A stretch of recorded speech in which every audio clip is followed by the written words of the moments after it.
সামটা করতে চলেছি সেটি হলো 8 8 9 11 14 18 অ্যান্ড কোশ্চেন মার্ক।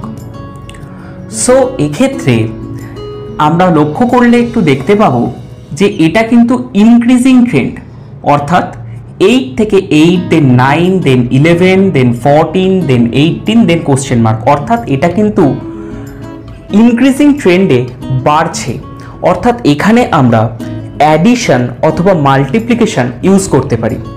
এই অঙ্কটার ক্ষেত্রে দেখো কি করে হচ্ছে, আমরা এখানে 8 থেকে 8 প্লাস 0 যদি করি তাহলে পেতে পারি।